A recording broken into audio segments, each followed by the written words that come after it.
Welcome to our channel. నేను మీ Teja. Present అయితే నిన్న జరిగినటువంటి ఒక పిల్లాడు ఆత్మహత్య.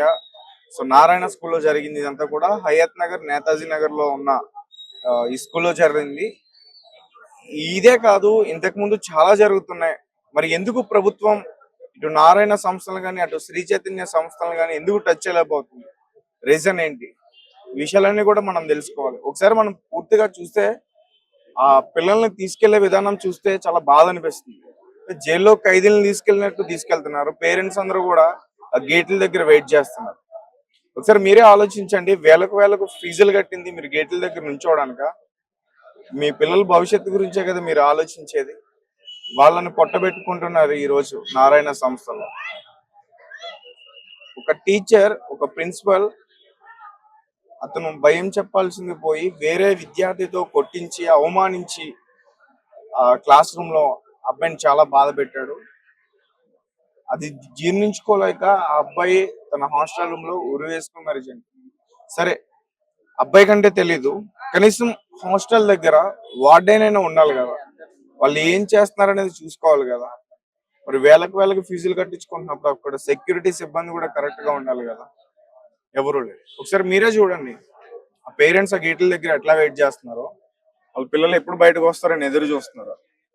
దీనికన్నా జైలు నయమేమో.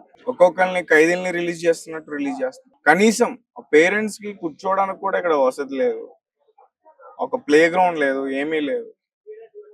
సో విద్యార్థుల భవిష్యత్తులతో వీళ్ళు ఆడుకుంటున్నారు. పేరెంట్స్ కూడా వాళ్ళ పిల్లల జీవితాన్ని వాళ్ళే పాడు చేస్తారని పూర్తిగా అర్థం చేసుకోవచ్చు. సో ఇది ఇక్కడ పరిస్థితి. మరిన్ని విషయాలు ఒకసారి మనం వారితో అడిగి తెలుసుకునే ప్రయత్నం అయితే చేద్దాం. లాస్ట్ టైం ఎప్పుడు మాట్లాడారు మీ అబ్బాయితో? 7:30. నిన్న 7. ఏం మాట్లాడిండు? ఏమన్నా షేర్ చేసుకున్నాడా మీతో? షేర్ చేసుకోలేదు. తిన్నారా అంటే డిన్నర్ అయిందని అంటే అయిందన్నాడు. అంతే. అన్న ఒక్క నిమిషం. డిన్నర్ అయిందంటే అయిందన్నాడు. సరే ఓకేనన్నా, బాయ్ అన్న. ఎప్పుడు జాయిన్ చేశారు స్కూల్? ఈ స్కూల్లో ఈ సంవత్సరమే చేసి. ఇదే మొదటిసారా? ఇదే మొదటిసారి. ఎంత కట్టారు ఫీజు? 2 lakhs కట్టాను. 2 lakhs కట్టారా? మీరు జాయిన్ చేసినప్పుడు ఏం హామీలు ఇచ్చారు మీకు? వీళ్ళ స్కూల్ వాళ్ళు హామీలు ఏం లేవు. ఇలా చెప్పాలంటే ఈ మధ్యకాలంలో చూసుకుంటే ముఖ్యంగా ఈ ప్రైవేట్ సంస్థల్లో ఎక్కువగా ఇట్లాంటి ఆత్మహత్యకి చేసుకుని పాల్పడి చనిపోతున్నారు. అసలు చాలా జరుగుతున్నాయి. ఎందుకు దీనిపైన ప్రభుత్వం రెస్పాండ్ కావట్లేదు అనుకోవచ్చు? ఈ మధ్యకాలంలో కాదు, ఈ నారాయణ చైతన్యాలు ఎప్పుడైతే ఎస్టాబ్లిష్ అయినాయో, ఏదైతే ఇది కమర్షియల్ గా వీళ్ళ ధ్యేయమే డబ్బులు దండుకోవడం, మభ్యపెట్టి మాయ మాటలు చెప్పడం, ప్రకటనలు ఇచ్చుకోవడం.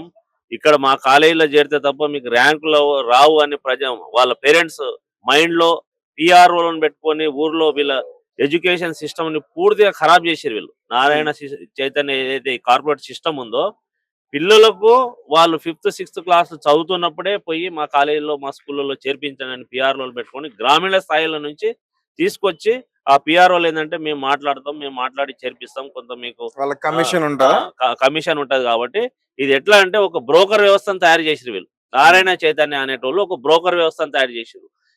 గ్రామీణ ప్రాంతాల్లో కొంత బాగా చదివే విద్యార్థులను తీసుకొచ్చి వాళ్ళకు కొంత సపరేట్ కొంత శిక్షణ ఇప్పించి ఆ ర్యాంకులను మాత్రమే టీవీలలో చూపించి మిగతాదంతా మనం అక్కడ ఊర్లలో చూస్తాం కదా, గొర్రెలు మేపడానికి చేనులలో తీసుకుపోయి కట్టేసి దానికి ఒక ఫెన్సింగ్ వేసేస్తాడు. ఆ టైప్ లో వీళ్ళు ఇక్కడ మేనేజ్ చేస్తా ఉన్నారు. దీంట్లో చదివే పిల్లలు, చదవని పిల్లలు అందరినీ ఒకే దగ్గర పెట్టేసి వాళ్ళ మీద బాగా వాళ్ళని ఒత్తిడి తీసుకొచ్చి మీరు చదవాలి అని చెప్పేసి మెయిన్ గా ఫీజుల వల్లనే ఎక్కువ ఇబ్బందులకు గురవుతున్నారు పిల్లలు. వాళ్ళకి చెప్పేది ఒకటి ఉంటది, తీసుకొచ్చినాక అడ్మిషన్ తీసుకొచ్చినాక మరుసటి రోజు నుంచే నువ్వు 70% కట్టాలా, 80% కట్టాలా, నెల 2 నెలలు కాందే నువ్వు మొత్తం ఫీజు కట్టాలని చెప్పి వేధించడము. ఇటు చూస్తే వాళ్ళకి మార్కులు బాగానే వస్తున్నప్పటికీ ఇంకా చదవాలని చెప్పేసి ఒత్తిడి చేయడము. దానివల్ల విద్యార్థులు ఏంటంటే అటు పేరెంట్స్ డబ్బులు కట్టలేక, ఇటు వీళ్ళు చదవలేక మనశ్శాంతికి ఆందోళన గురై మేము ఎన్నో సంవత్సరాలుగా మేము ఓయూజేఏసీ తరఫున చాలా కొట్లాడాం. మేము ఉమ్మడి రాష్ట్రంలో ఉన్నప్పటి నుంచి కొట్లాడుతూనే ఉన్నాం వీళ్ళ మీద. అన్న ఇక్కడ సిచ్యువేషన్ ఏంటంటే, అంటే ప్రిన్సిపాల్ తోటి విద్యార్థులతో కొట్టించడం ఎంతవరకు కరెక్ట్? వీళ్ళ దాంట్లో ఒక్కటి కాదు సిస్టమ్. ఆ విద్యార్థుల్ని పూర్తిగా బెండ్ చేయడానికి విద్యార్థుల్లో కొట్టించడం, లేదంటే వాళ్ళని అందరు విద్యార్థుల మీద లేపి నిలబెట్టడం, లేదంటే బయట నిలబెట్టడం, ఇట్లాంటివి. అంటే ఎటు పోయి ఆ విద్యార్థి అనేటోడు వీడు ఫుడ్ బాగా పెట్టకున్నా, స్టడీస్ బాగా చెప్పకున్నా కూడా ఏం మాట్లాడవద్దు ఆ స్థాయికి తీసుకొచ్చి, ఇంకా వాడు ఏదంటే అది మాకు పట్టిన కుందేలకు 3 కాలంటే 3 ఉన్నాయి కదంటే సార్ 3 ఉన్నాయని చెప్పే స్థితికి తీసుకొస్తా ఉన్నారు. ఇప్పుడు కూడా లోపలికి కొంతమంది పేరెంట్స్ అలౌ చేయట్లేదు, అంటే ఒక జైలు లాగా ఉంది ఇది. వీళ్ళ సిస్టమ్ ఏంటంటే ఒక అబ్బాయి చనిపోగానే వెంబడే పేరెంట్స్ తో మాట్లాడతారు. ఆ నారాయణ సిస్టమ్ చైతన్యలో ఉన్న పెద్ద స్థాయి వాళ్ళు పొలిటీషియన్స్ తో కూడా మాట్లాడతారు. ఇక్కడ ఉన్న పోలీసులతో కూడా మాట్లాడితే డీసీపీ ఏసీపీలతో మాట్లాడి అక్కడ విద్యార్థి సంఘాలు వచ్చి గొడవ పెడతాయి కాబట్టి మీరు వాళ్ళని మేనేజ్ చేయండి, వాళ్ళని అక్కడ దూరంగా తీసుకెళ్ళండి, లేదంటే వాళ్ళని అరెస్ట్ చేయండి అని చెప్పేసి వాళ్ళని మేనేజ్ చేసేసి ఇక్కడ ఇక్కడ ఇంత బందోబస్తు అవసరం. మళ్ళీ ఈ బందోబస్తు రోజు ఉంటే ఆ విద్యార్థులు ఎందుకు చేస్తారు? ఇప్పుడు వీళ్ళు ఎవరిని కాపాడడానికి వచ్చినట్టు? అంటే ఇప్పుడు చనిపోయిన విద్యార్థిని కాపాడడానికి వచ్చినట్ట, లేకుంటే ఈ యాజమాన్యాన్ని కాపాడడానికి వచ్చినట్ట? మనకి ఇక్కడ క్లియర్ కనబడుతుంది కదా. ఇప్పుడు వీళ్ళు చేసే అరాచకాలు, వీళ్ళు ఎన్నో వేల కోట్లు ఇన్కమ్ ట్యాక్స్ కూడా వీళ్ళు కట్టట్లేదు. మనకు 100 కోట్ల ఇన్కమ్ ట్యాక్స్ వీళ్ళ మీద ఫైన్ వేశారు చైతన్య కాలేజ్ మీద గతంలో. నారాయణ కూడా అంతే. ఇవన్నీ అక్కడ వీళ్ళ పర్మిషన్ కూడా లేదు, బోర్డులో కూడా లేవు. ఒక్క కాలేజ్ పర్మిషన్ తీసుకొని 5-6 నడిపించుకుంటారు. లేదంటే ఎక్కడ కూడా బోర్డులు కనపకుండా ఒక సిస్టమ్ ప్లే గ్రౌండ్ లేదు, లేదంటే దీనికి ఫైర్. అలాగంటే వీళ్ళు కూడా అంటే టీచర్స్ ని తీసుకోవడం అంటే డిస్కంటిన్యూ డిగ్రీ డిస్కంటిన్యూ అయిన వాళ్ళు, లేకపోతే జాబులు రాక అంటే ఉంటారు కదా, వాళ్ళని తీసుకొచ్చి ఇక్కడ పెట్టి వచ్చి రాని సబ్జెక్ట్స్ వాళ్ళతో చెప్పించి. ప్రధానంగా వీళ్ళు ఏం చేస్తారంటే, ఒక ప్రిన్సిపాల్ అనేటోడు ఏం చేయాలంటే చదువు చెప్పకూడదు. ప్రిన్సిపాల్ అంటే మన వేరే కాలేజీలో పోతే వాడు చదువు వచ్చినోడు ఉంటాడు, వాడు సబ్జెక్ట్ ఎక్స్పర్ట్ ఉంటాడు, ఆ సిబ్బంది మీద వానికి కమాండ్ ఉంటది ఎవడు ఏం చెప్తుండ అనేది. కానీ ఇక్కడ ప్రిన్సిపాల్ ఎవరిని పెట్టుకుంటారు తెలుసా? మీరు బాగా అబ్జర్వ్ చేయండి, నేను ప్రభుత్వానికి విజ్ఞప్తి చేస్తున్నా. నారాయణ చైతన్య ప్రిన్సిపాల్స్ అంటే వాడు ఒక బౌన్సర్ అయినా ఉండాలా, లేదంటే వాడు 4 విద్యార్థి సంఘాలు తెలిసి వాళ్ళని మేనేజ్ చేసుకునేటోడన్నా ఉండాలా, లేదంటే ఈ కాలేజీలో ఈ స్కూల్లో పాఠశాలలో ఏదైనా కమిషన్లు ఎట్లా దొబ్బాలా, లేదంటే ఎక్కువ ఫీజులు ఎట్లా కలెక్ట్ చేయాలా, లేదంటే ఎలా మిగిలించాలా, ఎలా పిల్లల కడుపులో ఎట్లా కొట్టాలా, ఇలాంటి ఎక్స్పర్ట్లను పెట్టుకుంటారు వీళ్ళు కదన్నా. అంటే ఇన్ని జరుగుతున్నా గానీ ఎప్పటి నుంచో చూస్తున్నాం. మరి తల్లిదండ్రుల్లో ఎందుకు మార్పు రావట్లేదు? అని ఇక్కడ మొన్న జరిగిన సిచ్యువేషన్, ఈ రోజు జరిగిన సిచ్యువేషన్ చూసుకున్నా సెటిల్మెంట్ అంటున్నారు ఏంటి? ఇలాంటి వార్తలు ఎందుకు వస్తున్నాయి బయటకి? తల్లిదండ్రులు ఇప్పుడు ఒక విద్యార్థి చనిపోతే ఆ తల్లిదండ్రులు మాత్రం మనవేదన గురై వాళ్ళు రియలైజ్ అవుతున్నారు. కానీ ఇదేంది, ఒక సముద్రం లాంటిది వ్యవస్థ.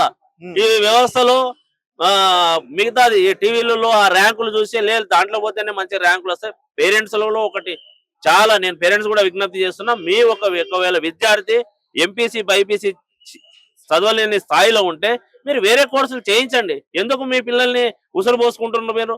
మీరు వాళ్ళు మార్కులు రాలేడలా మీరు వేరే కోర్సులు కూడా ఉన్నాయి, మేము వాళ్ళు కూడా విజ్ఞప్తి చేస్తున్నాం. మీరు ఎందుకు బై ఫోర్స్ గా తీసుకొచ్చి డాక్టర్ అవుతాడు, ఇంజనీర్ అవుతాడు, డాక్టర్లు ఇంజనీర్ రోడ్ల మీద తిరుగుతున్నారు డాక్టర్లు అనేటోళ్ళు. ఇక్కడ ఏం చేస్తారని చెప్పేసి మీరు వీళ్ళకి ఫీజు కట్టడం తప్పిస్తే వాడు ప్రయోజకుడు కాడు. అట్లని చెప్పేసి కన్న కొడుకు కంటి ముడుగా లేదని చేస్తాడు. మేము పిల్లలు కూడా పేరెంట్స్ కూడా చెప్తున్నాము, మీ పిల్లలు ఏది చదవగలిగితే అదే చదివించండి. ప్రభుత్వాన్ని కూడా విజ్ఞప్తి చేస్తున్నాము, ఒక్కటే కార్పొరేట్ సిస్టమ్ లో ఎన్ని కళాశాలలకు అనుమతులు ఇవ్వద్దు. ఎందుకంటే తెలంగాణలో కూడా మనం కొట్లాడిందే మనము ఇక్కడ స్థానిక యువకులకు ఉద్యోగాల గురించి. ఇక్కడ ఎవరైనా ఒక కాలేజ్ పెట్టుకొని నడిపించగలరా? కోట్ల రూపాయలు ఉన్నాడు కూడా నారాయణ చైతన్య పోటీగా ఇవాళ స్కూల్ కాలేజీలు పెట్టలేని పరిస్థితులు. అంటే తెలంగాణ యువత చదువుకున్న వాళ్ళు రోడ్ల మీదే ఉన్నారు. ఒక స్కూల్ పెట్టుకోలేని పరిస్థితి. ఒక స్కూల్ పెట్టుకొని నడిపించుకొని మంచిగా మనం పాఠాలు చెబుతామంటే కూడా వీళ్ళు చెప్పలేని పరిస్థితి. ఎందుకంటే వానే కొనేస్తారు, వాని స్కూల్ ని ఒక సంవత్సరంలోనే అది స్కూల్ నడవకుండా మొత్తం దాంట్లో ఉన్న స్టాఫ్ ని కొనేస్తారు. ఆ రకంగా ఇది ఒక మాఫియా నడుస్తుంది. దీని మీద కఠిన చర్యలు తీసుకోవాలని మేము ముఖ్యమంత్రి రేవంత్ రెడ్డి గారిని విజ్ఞప్తి చేస్తున్నాం.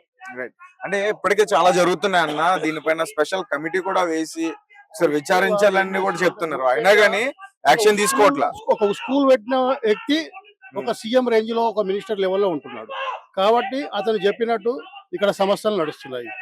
ముఖ్యంగా మన ప్రభుత్వంలో చలనం లేదు. ఎందుకంటే సంవత్సరం అవుతుంది మన గవర్నమెంట్ వచ్చి, అప్పటి నుంచి ఇప్పటి వరకు కూడా మనకు విద్యాశాఖ మంత్రి లేడు.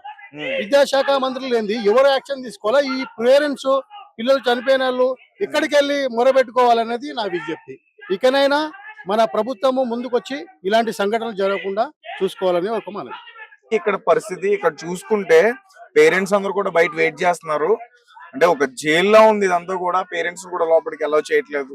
బయట సెక్యూరిటీ సిబ్బందితో మాట్లాడి పిల్లల్ని బయటకు పంపిస్తున్నారు. అండ్ వీరు చెప్తున్నట్టుగానే చాలా పిల్లల్ని ఒత్తిడికి గురి చేస్తున్నారు. దీనివల్ల చాలా మంది కూడా ఆత్మహత్య ప్రయత్నాలకి పాల్పడుతున్నారు. ఈ విద్యార్థి కూడా అలాగే చనిపోయాడు. అండ్ తోటి విద్యార్థులతో కొట్టించడం ఆ అబ్బాయికి చాలా ఇబ్బంది పెట్టింది. సో దాన్ని జీర్ణించుకోలేకే ఈ అబ్బాయి ఆత్మహత్య చేసుకుని చనిపోయాడంటూ కూడా చెప్తున్నారు. చూద్దాం మరి ఈ విద్యా సంస్థల చాప్టర్ రోజు రోజుకి ఎక్కువ అవుతుంది కానీ ఎక్కడ కూడా తగ్గట్లేదు. మరి ఈ సిచ్యువేషన్ తో అయినా ఏమైనా మార్పు వస్తుందా రాదా, దీని గురించి మనం వెయిట్ చేద్దాం. అప్పటి వరకు చూస్తూనే ఉండండి.